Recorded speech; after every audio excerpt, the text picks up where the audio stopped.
Desa Sekapuk, Kecamatan Ujung Pangkah, Gresik, Jawa Timur, 3 tahun lalu merupakan desa miskin dan tertinggal. Bekas tambang kumuh dijadikan tempat pembuangan sampah yang mengakibatkan banjir. Namun, Sekapuk kini berubah menjadi desa miliarder, berpenghasilan 4 miliar rupiah per tahun. Berbagai prestasi pun diraih desa Sekapuk, seperti anugerah internasional wisata buatan terbaik dari Seven Media Asia dan juara Desa Brilian se-Indonesia. Wisata Selo Tirtogiri atau Setigi dalam setahun maju pesat sehingga menyerap 509 orang pekerja.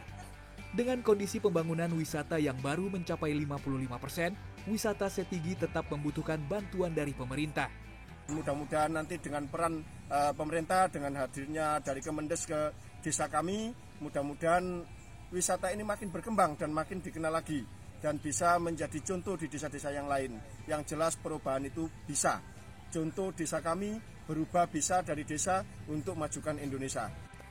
Dalam promosi wisata Setigi, pihak pengelola memanfaatkan media sosial. Promosi memanfaatkan teknologi digital ini berlaku untuk seluruh perangkat desa dan ratusan warga yang bekerja di stand kuliner area wisata.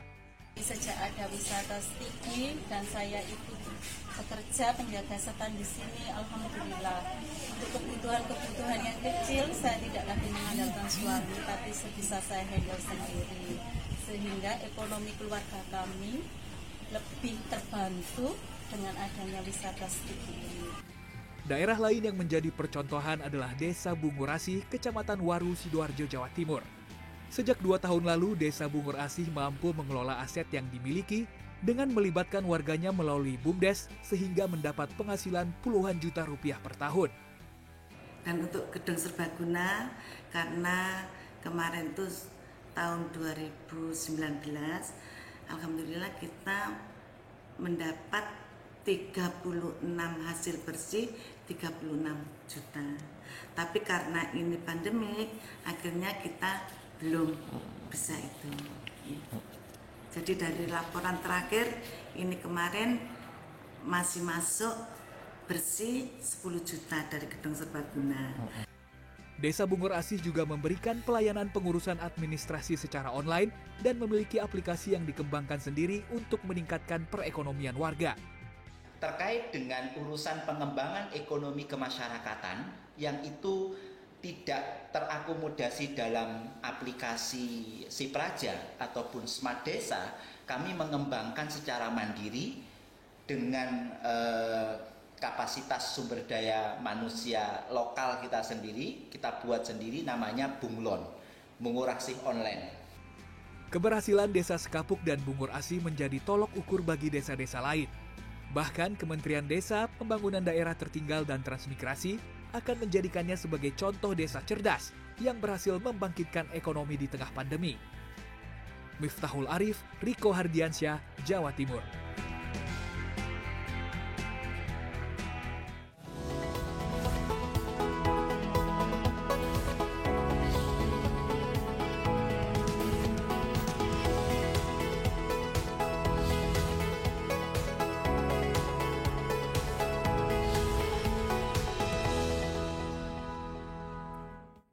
Puluh 80% dari penduduk Indonesia itu tinggal di desa. Ada hampir 75.000 desa di seluruh Indonesia. Bayangkan kalau setiap desa itu maju dan masyarakatnya itu juga sejahtera, bisa dipastikan bahwa Indonesia itu bisa maju dan bisa sejahtera bersama-sama. Dan sejak tahun 2015 ya, dana desa sudah dikucurkan khusus untuk meningkatkan perekonomian masyarakat di desa dan juga untuk meningkatkan kesejahteraan masyarakat di desa. Nah, apa-apa saja yang dilakukan pada tahun COVID ini dan dampak COVID ini sendiri terhadap masyarakat di desa dan juga rencana untuk mengembangkan di tahun mendatang serta penggunaan dan prioritas dari dana desa itu sendiri. Insight with Desi Anwar kali ini sudah ditemani oleh Menteri Desa dan Pembangunan Desa Daerah Tertinggal dan juga Transmigrasi, yaitu Abdul Halim Iskandar. Biasanya kita sapa sebagai Gus Menteri. Halo Gus Menteri, apa kabar? Alhamdulillah baik. Mbak Desi sehat? Sehat selalu. Saya juga sehat. Sekarang penting sekali menjaga kesehatan sehat, ya. Dan memang ini nomor 1 untuk tahun COVID ini. Nah, Gus Menteri, saya lihat ya dari tahun ke tahun itu penyaluran dana desa itu sudah semakin lama semakin meningkat. Tahun 2019 sudah mencapai lebih dari 70 triliun. Dan tentu saja tahun 2020 ini ya idealnya juga bukan berkurang tapi meningkat, tapi ada tahun COVID kan. Nah, ini bagaimana bisa di-update, apalagi kita sudah di akhir tahun, Gus, mengenai penyaluran dana desa. Ya, jadi tahun 2020 ini Mbak Desi, total dana desa yang dialokasikan di APBN 71 triliun 190 M. Nah, semula memang normal-normal saja sesuai dengan sampai bulan Maret. Ya, sampai dengan bulan Maret. Nah, ketika COVID akhirnya dana desa di 2020 itu fokus 3 hal. Ya, pertama tentu karena ini COVID untuk desa tanggap COVID. Ya. Desa tanggap COVID itu satu bentuk kegiatan yang mengharuskan desa membentuk relawan desa lawan COVID. Dimulai dengan tugas sosialisasi tentang COVID-19, kemudian waktu itu penyemprotan disinfektan di tempat-tempat pelayanan umum, penyediaan cuci tangan dengan air bersih, dengan sabun dan air mengalir, dan itu berjalan bagus. Kemudian perjalanan berikutnya dana desa juga digunakan untuk penyiapan ruang isolasi. Sebagaimana kita ingat dulu Mbak Desi, rame-rame mudik, ya kan, rame-rame mudik, bahkan kita pun bikin survei pooling pendapat warga masyarakat terhadap mudik, dan waktu itu 90% menghendaki tunda mudik. Ya.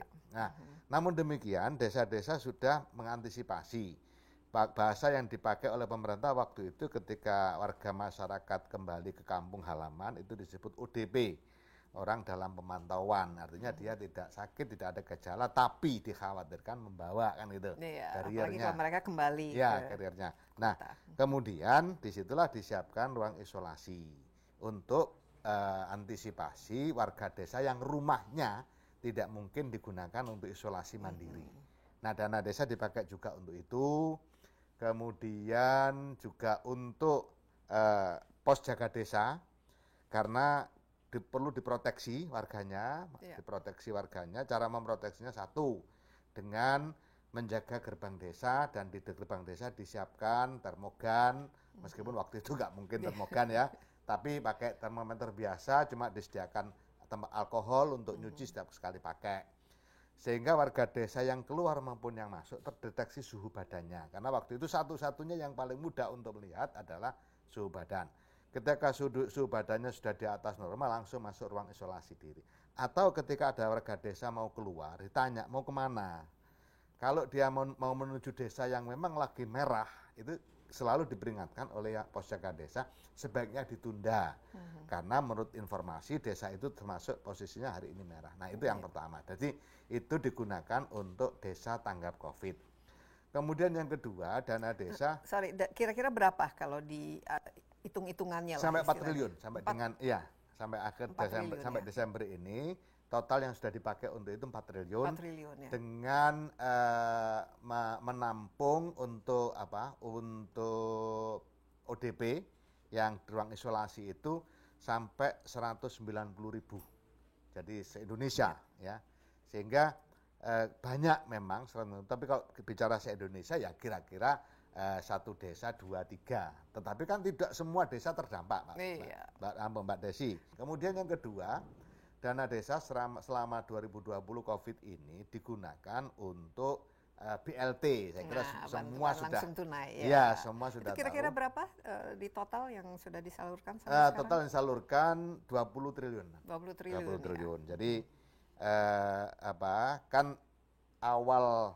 Jadi di 3 bulan pertama itu kan 600.000 Mbak Desi per kepala KPM. Per bulan kan? Ya, kepala penerima manfaat, keluarga penerima manfaat.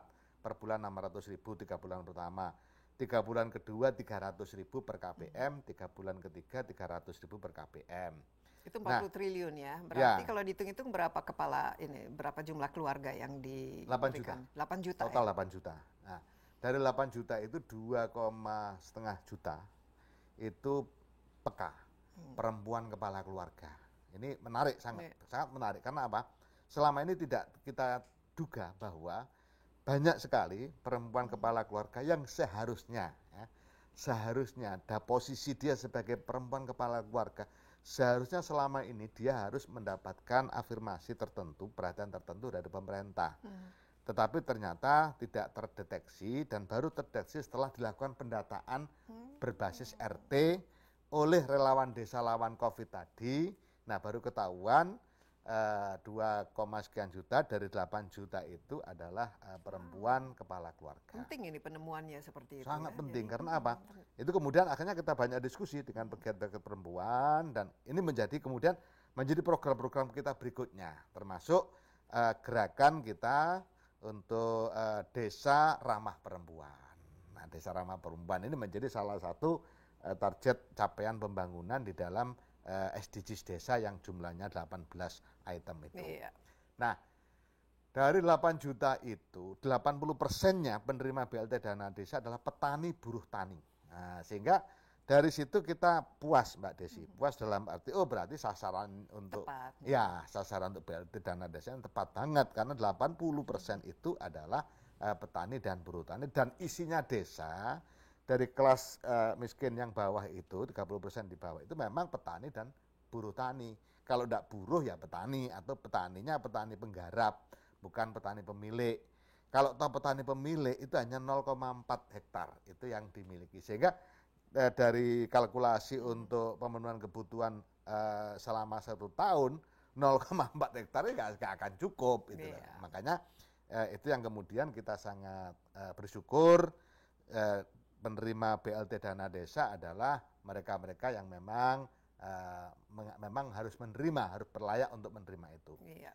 Kemudian yang ketiga, ini masih ada sisanya nih. Ya, yang ketiga yang sampai hari ini terus berjalan yaitu padat karya tunai desa. Padat karya tunai desa. Padat karya tunai desa. Padat karya tunai desa itu satu kegiatan pembangunan di desa yang melibatkan warga miskin, kemudian kelompok marginal, termasuk perempuan, kemudian penganggur atau setengah penganggur. Artinya padat karya tunai desa itu adalah satu kegiatan pembangunan yang berorientasi pada peningkatan daya beli masyarakat dan penurunan pengangguran tetap bertumbuh pada produktivitas. Jadi berarti ada penciptaan tenaga lapangan Betul, kerja. Ya, juga. Lapangan Ini kerja. Berapa totalnya dan kira-kira berapa orang yang terdampak lah istilahnya mendapatkan kalau manfaat yang ini? terdampak banyak, tetapi yang terakomodasi harapan kita sampai dengan akhir Desember ini kalau biasa mencapai sekitar 10 juta. 10 juta ya. 10 juta pekerja dengan melalui padat karya tunai desa. Berapa triliun itu? Ini yang spesifik. Sampai hari ini yang masih bisa dialokasikan untuk itu per Desember kemarin kita cek masih ada 12 triliun se-Indonesia. Se-Indonesia. 74.953 desa. Sehingga kalau dilihat total besar banget. Iya. Tapi kalau kemudian dibagi 74.000 sekian desa, kemudian penggunaannya juga sudah diarahkan pada padat karya tunai desa.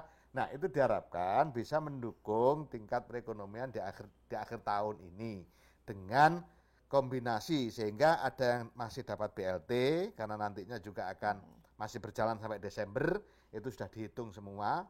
Yang sisa 12 triliun sudah dialokasikan untuk menyelesaikan BLT. Nah, sehingga 12 triliun itu full untuk kepentingan padat karya tunai desa. Jadi berputar tiga itu karena memang pada hakikatnya seluruh dana desa selama COVID hanya boleh digunakan untuk dua. Satu, pemulihan ekonomi, yang kedua penanganan kesehatan. Sebenarnya itu kunci dari penggunaan dana desa. Secara makro sebenarnya dana desa juga hanya bisa digunakan untuk dua hal. Satu, peningkatan produktivitas, yaitu peningkatan kesejahteraan untuk urusan ekonomi. Kemudian yang berikutnya urusan peningkatan sumber daya manusia. Iya. Nah ini kan saya lihat BPK atau KPK kan gencar sekarang ada menteri-menteri yang mungkin tidak lolos lah istilahnya. Bagaimana untuk menjaga semua anggaran ini transparansi tanggung jawabnya itu bagaimana Gus Menteri? Jadi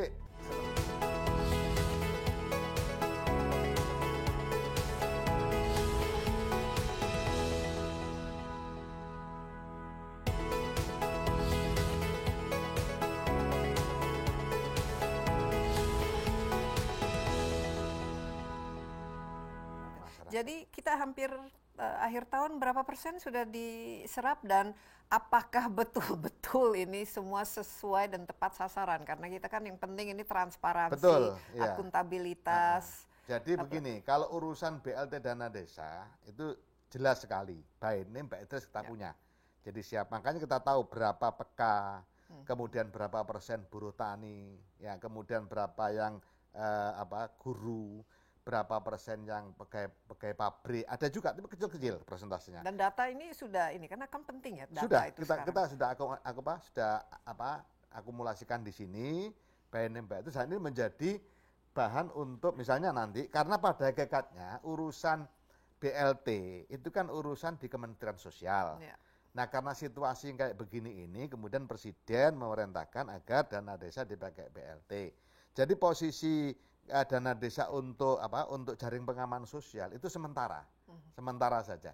Berikutnya nanti data-data itu tadi akan kita kirim ke Kemensos, masuk di dalam DTKS, data tunggal kesejahteraan sosial itu kan, itu semua kita taruh ke sana nanti pada akhirnya, sehingga pada gilirannya nanti semua data dan pengelolaan kemudian penanganan jaring pengaman sosial kembali ke Kementerian Sosial. Kementerian Desa kembali pengawalan terhadap penggunaan dana desa untuk percepatan pertumbuhan ekonomi dan peningkatan SDM. Iya. Jadi penyerapan tadi berapa persen dari penyerapan hari ini sudah 75% yang masuk ke desa, masuk ke masyarakat, ya, karena masih ada untuk BLT juga sampai akhir Desember. Kemudian PKDD juga masih ada untuk, tetapi yang sudah masuk ke rekening kas desa dari rekening kas negara RKN itu sudah 96%. 96% ya. Jadi hampir semua akan teralokasikan, tertransformasi ke rekening kas desa. Nah, kemudian kas desa memanfaatkan itu untuk 3 hal tadi, padat karya tunai desa, BLT dana desa, kemudian desa tanggap COVID yang hari ini kita rubah diksinya, bukan desa tanggap COVID, tapi desa aman COVID. Karena sudah banyak protokol-protokol yang dilakukan, misalnya kita sudah keluarkan berbagai edaran yang mengatur protokol kesehatan di desa. Misalnya protokol pelayanan umum. Bagaimana desa, di kantor desa melayani warga masyarakat. Ada gambar-gambar yang harus disiapkan di sudah ada SOP-nya. Sudah ada SOP-nya. Kemudian protokol pasar desa kita juga keluarkan. Kemudian protokol kegiatan masyarakat secara umum kita keluarkan. Kemudian protokol tempat ibadah, nah itu juga kita keluarkan. Jadi semua sudah kita kasih SOP, tinggal desa menindaklanjuti dan melaksanakan. Tapi kan kuncinya memang implementasi ya. Implementasi. Gus Menteri. Nah ini kan saya lihat BPK atau KPK kan gencar sekarang ada menteri-menteri yang mungkin tidak lolos lah istilahnya. Bagaimana untuk menjaga semua anggaran ini transparansi tanggung jawabnya itu bagaimana Gus Menteri? Jadi seperti saya sampaikan tadi Mbak Desi, untuk urusan BLT misalnya, dengan data yang kita terima 88% penerimanya adalah petani dan buruh tani. Itu hampir saya pastikan bahwa tepat sasaran, satu. Yang kedua, ketika kita melihat penggunaan dana desa untuk desa tanggap COVID, ya, itu detail sekali, cuma lupa tadi tidak saya tampilkan. Misalnya untuk disinfektan itu berapa, kemudian untuk ruang isolasi berapa, total sampai 4 triliun tadi. Itu kalau kemudian dibagi 74.953 desa, relatif tidak besar. ya. Meskipun 4 triliun, tetapi kan ini dipakai oleh 74.953. Nah, itu sehingga akuntabilitasnya saya yakin bisa dipertanggungjawabkan. Ya, mudah-mudahan ya. Jangan ada markup ya, pembelian disinfektan yang harganya X ternyata jadi Y. Kayaknya nggak mungkin lah itu kalau di desa. Atau menggunakan vendor. Karena barangnya kecil kan, dikit kan. Kalau barangnya dikit kemudian di markup kan kelihatan banget.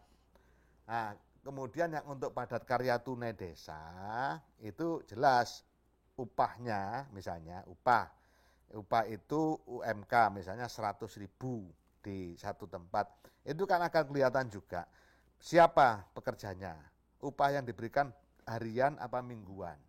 Nanti kan bisa dicek di penerimanya. Ya. Nah, ketika penerimanya memang betul sesuai dengan ini kan datanya juga ada. Dan datanya memang harus betul-betul. Betul, sama dengan kan BLT tadi. Kan selama ini kan ternyata data bisa tumpang tindih atau tidak match ya, dengan KTP. Seperti penerima BLT tadi kan bisa dicek. Ya. Apa benar bulan sekian terimanya 600.000. Oh iya, bulan sekian berapa 300.000. Ya ada yang banyak kaget dulu misalnya.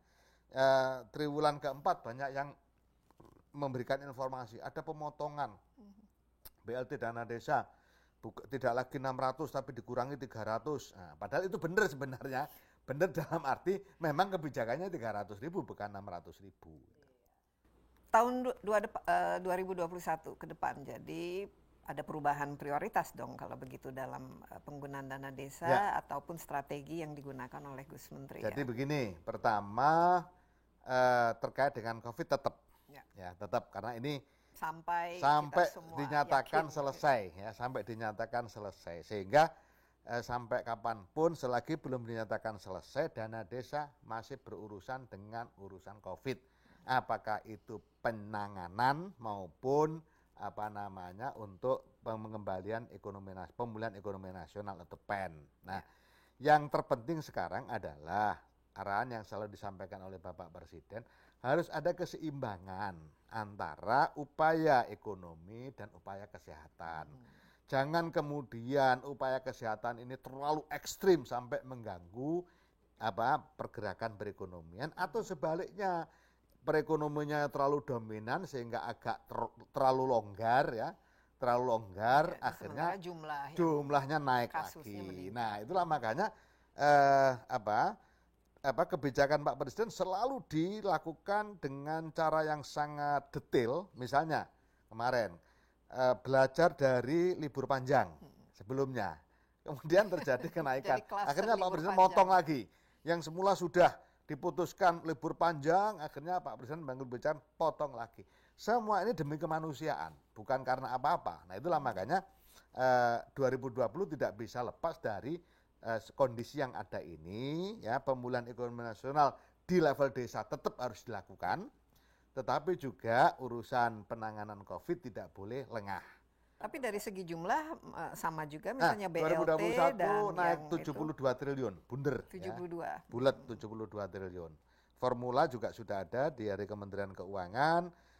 Diharapkan arahan Pak Presiden Januari sudah mulai ada yang tersalurkan, perangkat-perangkat aturan yang mengatur prioritas penggunaan juga sudah kita keluarkan. BLT masih jalan terus yang 300.000 per bulan itu atau? Itu masih menunggu keputusan pasti dari Pak Presiden, tetapi arahnya memang akan dilanjutkan meskipun mengalami pengurangan dari sisi penerima karena ekonomi sudah mulai bergerak. Itu enaknya dan BLT dana desa itu Mbak Desi, enaknya apa? Mudah untuk dilakukan updating. Misalnya hari ini, bulan ini ada penerima 100 keluarga penerima manfaat. Kemudian bulan depan ternyata yang 5 sudah naik kelas. Karena ekonominya jalan, usahanya mulai hidup kembali dan tidak layak, langsung turun bisa, dikurangi dari 100 sudah berkurang 3. Begitu juga sebaliknya, hari ini 100, bulan depan ternyata ada warga yang kena dampak baru kena dampak misalnya. Yang kemarin itu masih bisa dialihkan kan? Bisa dialihkan atau bisa nambah. Nah, yang penting semua itu dibahas secara transparan di dalam musyawarah desa.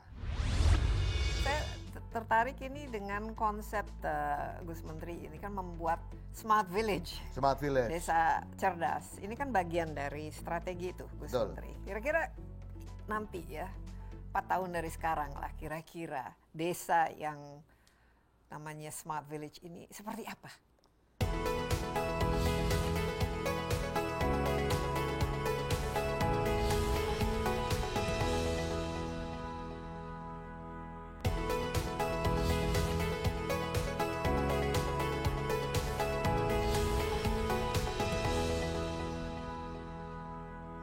Kita tidak bisa pungkiri ya, everything internet itu sudah sangat penting. Betul. Saya tertarik ini dengan konsep Gus Menteri ini kan membuat smart village. Smart village. Desa cerdas. Ini kan bagian dari strategi itu Gus Betul. Menteri. Kira-kira nanti ya 4 tahun dari sekarang lah kira-kira desa yang namanya smart village ini seperti apa?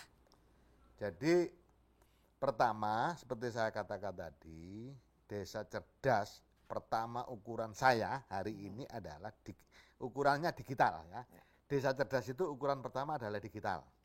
Ukuran kedua digitalisasinya menurut saya dan harus saya perjuangkan ini adalah ekonomi. Baru kemudian digitalisasi pelayanan. Kenapa pelayanan ini nanti dulu? Pertama kita bicara tentang ekonomi karena pelayanan masih bisa dilakukan manual. Bahkan dalam tanda kutip masih dibutuhkan manual karena apa? Mohon maaf Mbak Desi, interaksi warga masyarakat kita terus terang dengan Masih suka face to face. iya dengan digitalisasi ini menurun face to face-nya. Nah ini karena COVID. Tapi nanti setelah COVID selesai, saya berharap interaksi yang face to face itu bisa ditingkatkan kembali. Nah salah satu medianya adalah warga masyarakat datang ke balai desa untuk ngurus surat.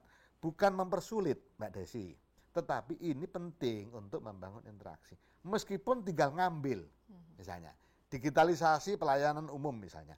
Bisa saja misalnya Mbak Desi mau bikin surat keterangan perjalanan. Ya, semua bisa online. Online ya, ngisi form. Tapi tolong ngambilnya tetap manual. Toh nggak usah antri. Tapi di situ kan kemudian ketemu kepala desa, ketemu perangkat desa, ketemu warga lain yang tidak pernah ketemu, jadi ketemu, apalagi sekarang radius desa relatif agak jauh, yang warga di sini nggak pernah ketemu warga di sana, siapa tahu dengan sama-sama urusan ngambil surat ke balai desa tadi bisa ketemu di balai desa. Nah, jadi ukuran-ukuran yang seperti itu tetap menjadi bagian penting, tetapi memang prioritas utamanya adalah ekonomi. Kemudian yang kedua, literasi. Ya. Literasi. Hari ini sih kita sudah banyak melihat desa-desa menyiapkan berbagai pustaka digital. Ya, pustaka digital, tinggal kemudian kita melakukan support konten. Ini yang masih kurang. Sehingga pustaka digitalnya ada tapi isinya nggak pernah bertambah. Nah itu kan sayang. Nah ini kita juga kerjasama dengan Kementerian Pendidikan, dengan Pustaka Nasional. Tujuannya kan edukasi juga. Kan? Edukasi juga. Nah itu juga ukuran smart village juga. Kemudian dari sisi inklusi keuangan. Nah, itu juga. Ya, ini jadi kalau saya lihat ini kan juga bagian dari ini ya, goal SDGs itu kan. Betul. Ya. Jadi inklusi keuangan ini penting Mbak Desi karena sisi akuntabilitas dana desa. Kalau semua sudah digital itu akan mudah. Karena apa? Jejak digital duit itu gampang dilacak. Misalnya pungli itu kan juga bisa nggak akan ada lagi. Misalnya Mbak Desi bagian penyediaan barang untuk semen, pasir dan lain-lain. Saya kepala desa bangun swakelola kan nggak boleh di pihak ketiga kan? Jadi nggak boleh Mbak Desi dana desa diborongkan nggak boleh. Itu sudah tegas. Yang boleh adalah swakelola. Nah berarti kan ada panitianya belanja beli semen beli Kalau kemudian bayarnya dari rekening kas desa tadi ke Mbak Desi pakai digital, inklusi keuangannya oke, jelas terlacak tanggal sekian transfer ke sini untuk semen sekian, pasir sekian, sudah Iya, nggak bisa akan sulit. dipertanggungjawabkan.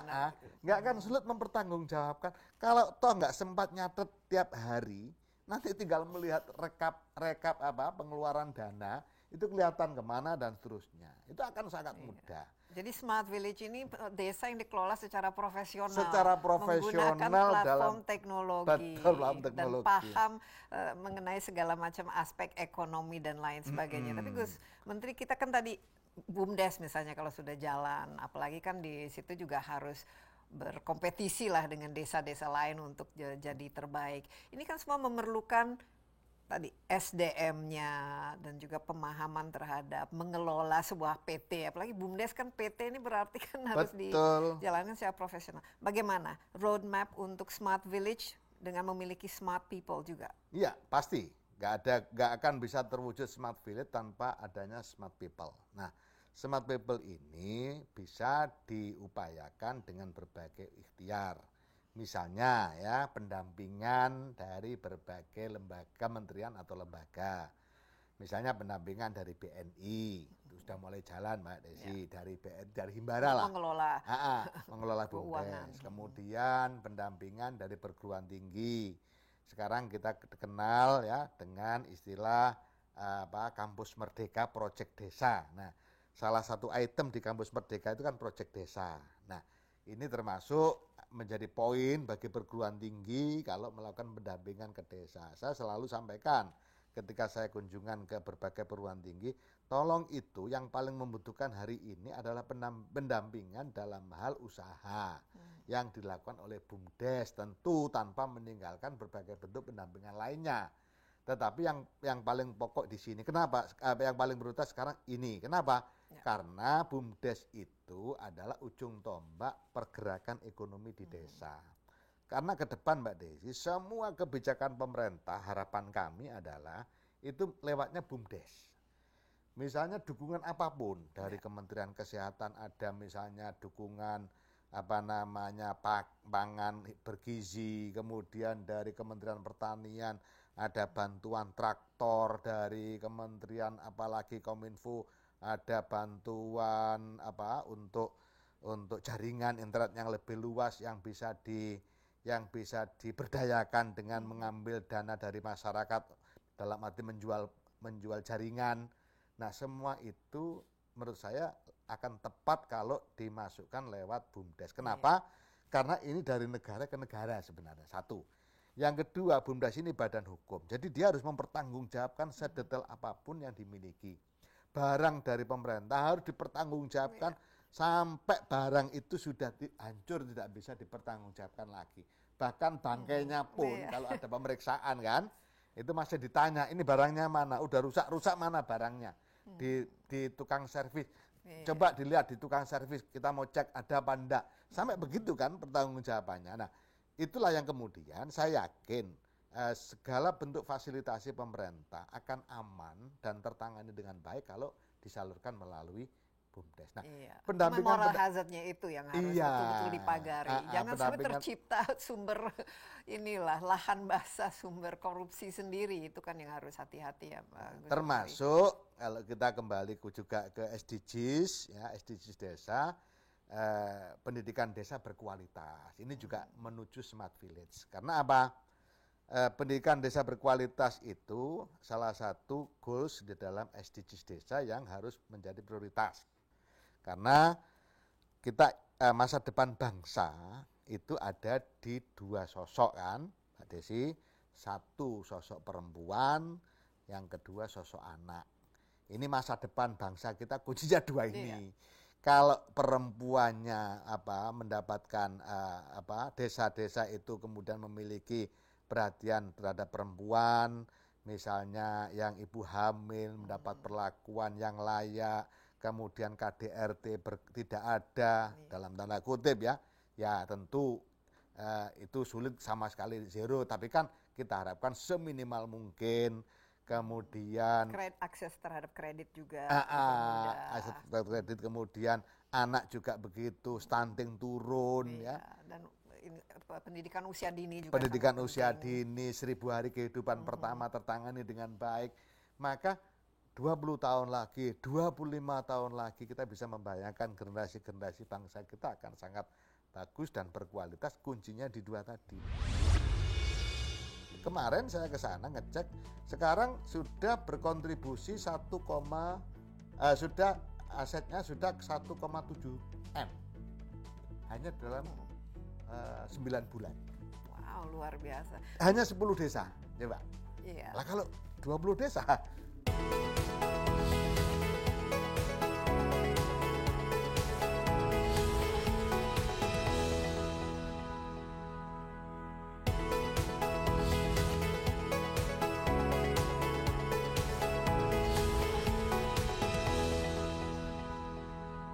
Sendiri. Ngomong-ngomong ini, apakah sudah ada contoh-contoh smart village yang bisa dibanggakan yang menjadi role model atau champion buat yang lain? Gus dalam Menteri? proses tahapan untuk implementasi sudah kemudian kena COVID ini ya.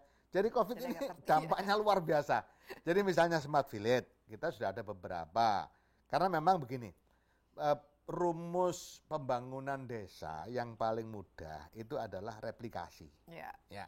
Jadi memang itu dan Maka champion-champion betul, ini jamban-jamban desa-desa contoh. Kita sudah di web kita, di web Kementerian Desa, ada banyak contoh-contoh. Ada juga desa smart village sebagai contoh. Tapi dalam batasan definisi smart village belum dalam artian yang utuh. Tapi paling tidak sudah ada. Ini loh contoh smart village. Ini loh contoh desa BUMDesnya bagus. Ini loh contoh desa yang desa wisatanya bagus. Ini contoh desa yang memiliki perhutanan sosial yang bagus. Banyak sekali tipe-tipe desa yang kita miliki. Desa perhutanan sosial, kemudian desa pesisiran, ya. atau yang hutan adat, Hutan atau adat masyarakat. dan seterusnya. Itu semua yang sudah menunjukkan hasil bagus kita masukkan desa contoh. Nah, di situ tinggal membuka dan selalu saya sarankan apapun ya desa yang mau membangun, silakan lihat desa contoh ya. Kalau sudah ketemu desa contohnya, ketemu keberhasilannya bagaimana, coba disesuaikan. Mana yang cocok dengan desanya, mana yang tidak. Yang cocok ambil.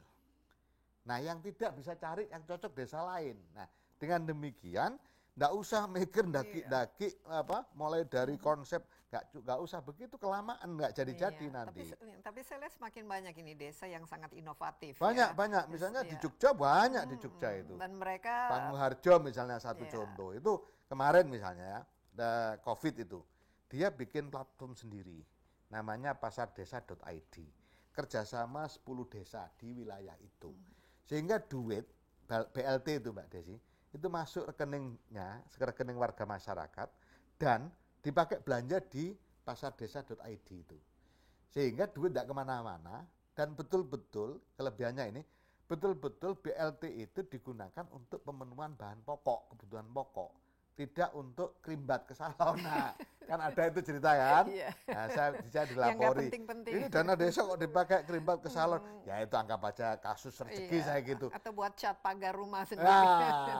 Nah, makanya inovasi-inovasi seperti itu. Kemarin saya ke sana ngecek, sekarang sudah berkontribusi sudah asetnya sudah 1,7 M. Hanya dalam 9 bulan. Wow, luar biasa. Hanya 10 desa, coba. Iya. Lah kalau 20 desa, Kalau karena 74.000 nah desa makanya nanti, kan itu, luar biasa. luar Jadi, biasa. kalau saya lihat begini ini sebenarnya Indonesia itu lebih cocok ya kita fokus ke pembangunan di desa ya. Nah kita sebentar lagi mau pilkades. Nah Mas Gus Menteri, kira-kira sosok ideal bagi kepala desa masa depan yang berbasis teknologi, yang berbasis desa cerdas, dan kita harapkan juga leadernya jadi smart leader. Ini apa-apa saja ya kriteria supaya mereka-mereka inilah yang dipilih oleh konstituennya. Jadi kalau kriteria ideal seperti yang Mbak Desi sampaikan, sulit Mbak. Sulit kita cari ya. Tetapi begini Mbak. Tapi nggak impossible lah kan. Kalau ya mungkin lah, tapi kan 1001 lah. Kalau desa-desa di misalnya di Jawa masih dimungkinkan ya, dimungkinkan. Itu pun Jawa yang misalnya memiliki akses cukup bagus ke kota, Iya. punya akses ke perguruan tinggi dan seterusnya. Dan wifi-nya juga bagus. Wifi-nya juga bagus. Tapi yang pasti gini, kita kan sudah punya yang namanya arah kebijakan pembangunan desa yang disebut dengan SDGs desa. Ada 18, mulai desa tanpa kemiskinan, desa tanpa kelaparan, sampai kelembagaan desa dinamis dan desa budaya adaptif, budaya desa adaptif. Nah, calon kepala desa dalam menyusun visi misi itu harus merujuk kepada ini. Itu pasti akan applicable. Misalnya, kalau saya terpilih jadi kepala desa, saya akan membangun desa ramah perempuan dan anak. Itu berarti penggabungan antara desa sehat sejahtera. Ya. Karena apa? Desa ramah perempuan dan desa ramah anak nggak mungkin kalau nggak sehat ngomong kesehatan. Ya. Kemudian desa pendidikan desa berkualitas. Ya, itu kemudian desa ramah perempuan. Nah, berarti saya akan menggabungkan 3 SDGs menjadi satu visi untuk membangun desa ke depan. Ini visi utamanya. Nah, dari situ mereka akan bisa jualan konsepnya dengan cukup merujuk dari SDGs desa.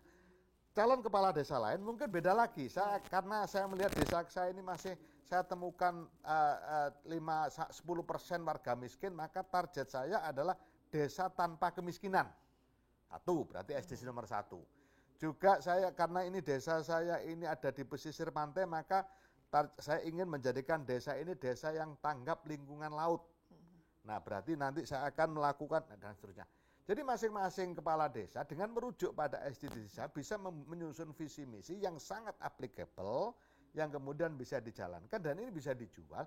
Kemudian warga masyarakat juga paham atas SDGs desa, dia akan membandingkan, ini yang mau digarap ini yang mau digarap ini.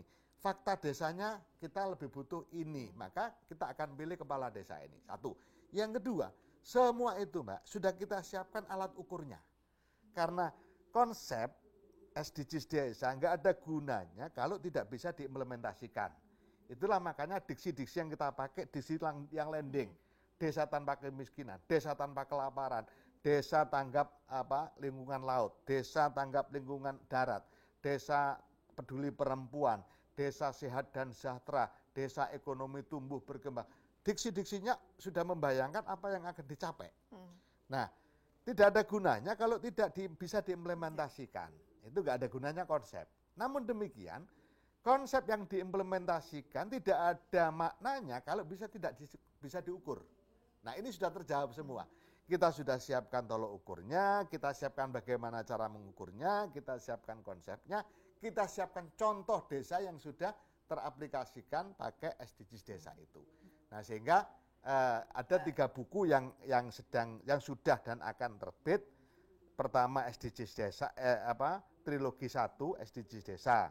Kemudian trilogi 2 metodologi dan pengukuran SDGs desa.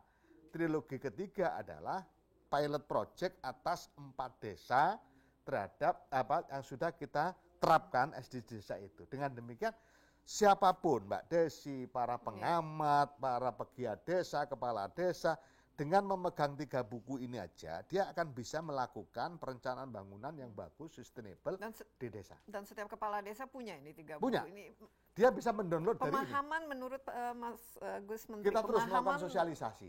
Ya tentu pelan-pelan, Mbak. Ya. Tapi saya yakin mudah dipahami. Tapi rata-rata sudah ini, mereka sudah. semua welcome. Gitu. Iya, kemarin saya tes misalnya, padahal ini di Sulawesi Barat ya.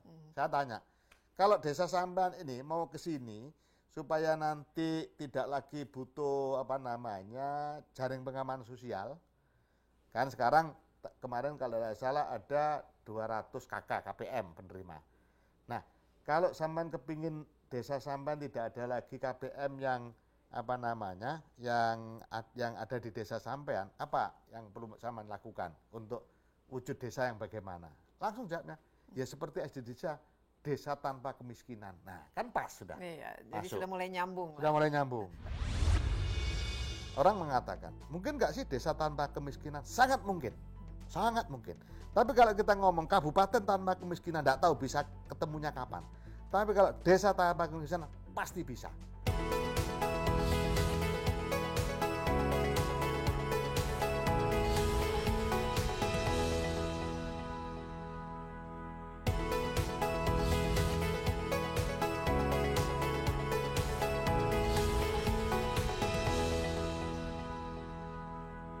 Tapi Gus Menteri selama ini mungkin pertanyaan saya yang terakhir ya, karena waktu kita hampir habis.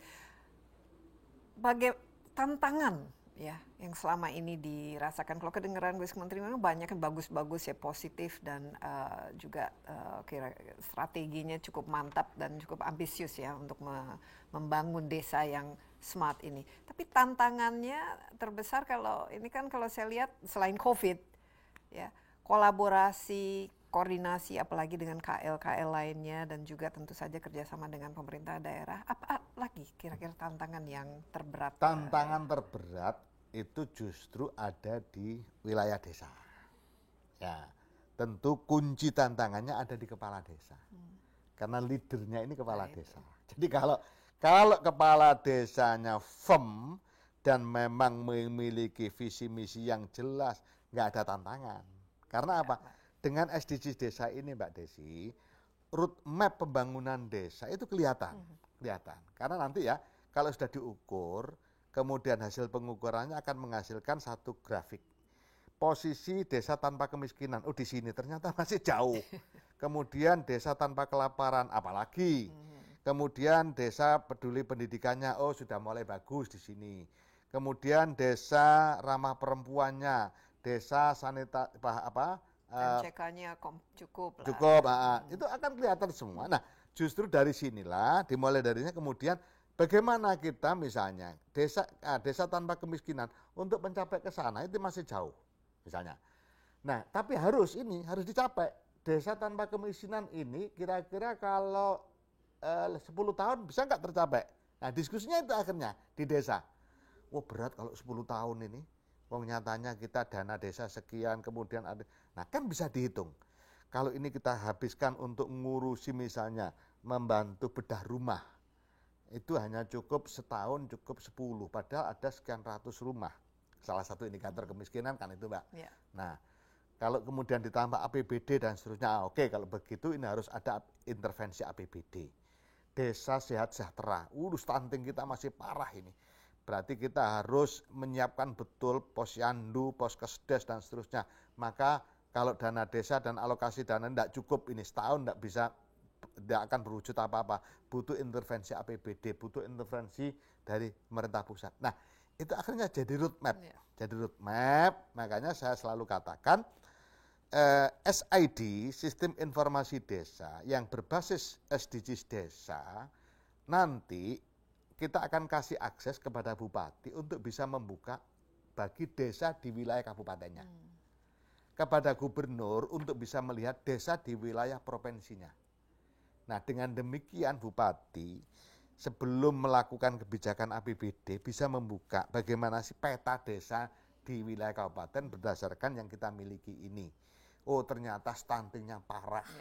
Maka dia harus intervensi stunting. Oh, kemiskinan di sini parah, maka harus intervensi kemiskinan di sini. Roadmap-nya jelas. Kalau tidak mampu naik ke provinsi, kalau tidak mampu naik ke pusat, nah ke Kementerian Kesehatan, ke Kementerian PUPR, dan kita Kementerian Desa pada akhirnya juga akan menjadi agregator, ya, menjadi konsolidator untuk mentransformasikan berbagai aspirasi tadi kepada berbagai kementerian. Itulah makanya Kementerian Desa saya selalu membangun kerjasama dengan semua kementerian. Saya kerja MOU dengan Kementerian Kesehatan, MOU dengan PUPR, MOU dengan Kominfo, MOU dengan bahkan dengan kejaksaan, kaitannya dengan pengawasan penggunaan dana desa dan seterusnya.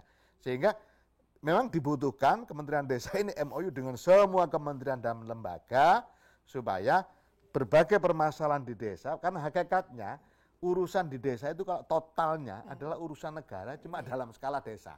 Jadi mau tidak mau harus berkolaborasi dan berurusan dengan seluruh kementerian dan lembaga dan kementerian yang lain. Selama ini oke, bagus saja. Oke, alhamdulillah. Alhamdulillah saling mendukung. Sampai saat ini Presiden happy dengan kinerja Gus Menteri? Ya itu Presiden yang tahu, bukan saya. Tapi dengan diri sendiri happy kalau bisa menilai ya self. Ya tentu karena saya merasa passion saya memang di situ, sehingga saya sangat enjoy dengan Apalagi setelah menemukan arah kebijakan pembangunan desa dengan SDG desa ini, saya sangat enjoy karena saya bisa memetakan, oh desa ini permasalahannya di sini. Nah, nanti pada tahap ke updating dengan SID ini kan bukan hanya bisa setahun sekali aja, bisa itu. Tiap tahun updating bisa. Karena sudah levelnya desa, Mbak. Orang mengatakan, mungkin nggak sih desa tanpa kemiskinan? Sangat mungkin. Sangat mungkin. Tapi kalau kita ngomong kabupaten tanpa kemiskinan, tidak tahu bisa ketemunya kapan.